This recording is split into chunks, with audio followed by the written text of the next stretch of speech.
ఈ భూమి మీద మనము దేన్ని నమ్మలేము,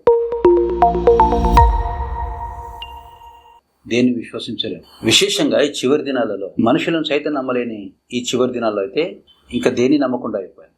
మనం విశ్వసించగలిగింది ఏదైనా ఉంది అని అంటే అది దేవుడు ఒక్కడే. దేవుడు కూడా మొదటి నుండి ఇదే మాట అంటున్నాడు. చూడండి, సామెతల గ్రంథము 3వ అధ్యాయము 5-6 వచనాలు చదవండి. నీ స్వబుద్ధిని ఆధారం చేసుకొనక నీ పూర్ణ హృదయంతో యెహోవా యందు నమ్మిక ఉంచుము. నీ ప్రవర్తన అంతటి యందు ఆయన అధికారంలోకి ఒప్పుకొనుము. అప్పుడు ఆయన నీ త్రోవలను సరళం చేయి.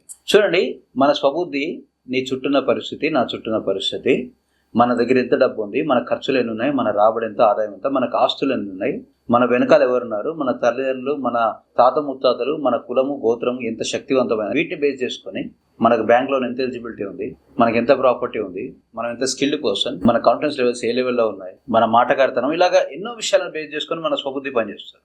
ఇలాంటి వాటి అన్నింటినీ బేస్ చేసుకొని పనిచేసే స్వబుద్ధిని ఎప్పుడైతే మనం ఆధారం చేసుకుంటామో అదేం చేస్తుంది అంటే ఒకదాని తర్వాత ఒకటి ఆల్టర్నేటివ్స్, ఈ లోక సంబంధమైన వాటినే ఆల్టర్నేటివ్గా చూపిస్తూ ఉంటారు. బ్యాంక్ లోన్ రాలేదనుకోండి, ఎవరినో ఫ్రెండ్ అప్పడమని చెప్తాను, నువ్వు సో అండ్ సో ఫలానా వ్యక్తి కొడుకు, నువ్వు సో అండ్ సో కంపెనీలో ఎంప్లాయీ, నువ్వు నీ స్టేటస్ ఇది, వెళ్ళు ఫలానా వ్యక్తిని హ్యాండ్ లోన్ అడుగు, అప్పడుగు, వాళ్ళకి ఇస్తారు అని చెప్పి ఈ స్వబుద్ధి ఎంతసేపు ఈ లోక సంబంధమైన వాటిలో తిప్పుతుంది. కానీ రేపటి రోజు ఏది ఎలాగ నియమించబడిందో నీకు నాకు తెలుసా? తెలియదు కదా. ఒకనాడు హిరోషిమా నాగసాకి ప్రజలు అనుకున్నారా వాళ్ళ పట్టణాల మీద ఆటం బాంబులు పడతాయని? అనుకోలేదు కదా. అది అనుకోకుండానే అక్కడ వాళ్ళు కొనాల్సినవి కొన్నారు, అమ్మాల్సినవి అన్నారు, కట్టుకోవాల్సినవి కట్టుకున్నారు. ఎంతో వ్యయ ప్రయాసాలకు వచ్చారు ఆ మహానగరానికి అట్లా అని. కానీ అనుకోకుండా వాళ్ళ పట్టణాల మీద ఆటం బాంబులు పడ్డాయి. రేపటి రోజున నీ కొరకు నా కొరకు ఏం నియమించబడ్డదో మనకు తెలియదు. మన చివరి దినం ఎప్పుడో మనకు తెలియదు. నేను ఒక 100 కోట్లు సంపాదించాను అనుకోండి, ఎగ్జాంపుల్. ఆ సంపాదించింది అంతా రిజిస్ట్రేషన్ చేసుకునే ముందు రోజే భూమి మీద నాకు దేవుడు నియమించిన చివరి రోజు అనుకోండి, ఏమైపోతుంది? అందుకనే మనము ఎంతసేపు ఈ లోక సంబంధమైన వాటిని ఆధారం చేసుకొని పనిచేసే స్వబుద్ధిని ఆధారం చేసుకోకూడదు.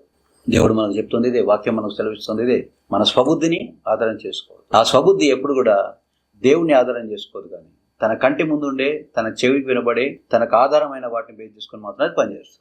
కానీ ఎప్పుడైతే మనం దేవుని ఆధారం చేసుకుంటామో మనకు కలిగే మహాద్భుతమైన భాగ్యం ఏంటి? చూడండి, ద్వితీయోపదేశ కాండము 31వ అధ్యాయము 5వ వచనం ఏమంటున్నాడు ఇక్కడ? నేను మీకు ఆజ్ఞాపించిన దానంతటిని బట్టి మీరు వారికి చేయనట్లు యెహోవా నీ చేతికి వారిని అప్పగించును. ఇక్కడ వారిని అంటే నీ పరిస్థితులు కావచ్చు, నీ శత్రువులు కావచ్చు, నీ ఆశలు కావచ్చు, నీ అవసరాలు కావచ్చు, వాట్ ఎవర్ ఇట్ ఈస్, వారిని అప్పగించును. నిబ్బరము కలిగి ధైర్యంగా ఉండుడి, భయపడకుడి, వారిని చూసి దిగులు పడకుడి. నీ అవసరాలు కానీ, నీ అప్పులు కానీ, నీ సమస్యలు కానీ, నీ ఆత్మీయ జీవితం కానీ, నీలో ఉన్న ఒక అలవాటు కానివ్వండి, ఏదైనా సరే నువ్వు హ్యాండిల్ చేయగలిగిన దానికంటే పెద్ద మొత్తంలో ఉంటుంది, దాన్ని చూసి భయపడకు. వారిని చూసి దిగులు పడకుడి. నీతో కూడా వచ్చువాడు నీ దేవుడైన యెహోవాయే, ఆయన నిన్ను విడవడు, నిన్నెన్నడు ఎడబాయడు.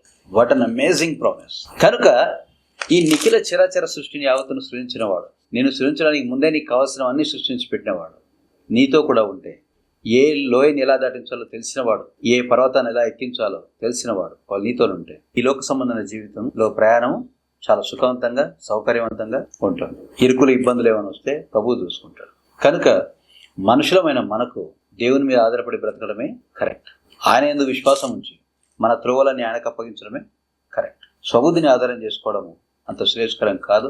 దేవుని వాక్యం దాన్ని సమర్థించడం కూడా లేదు. షాలోమ్.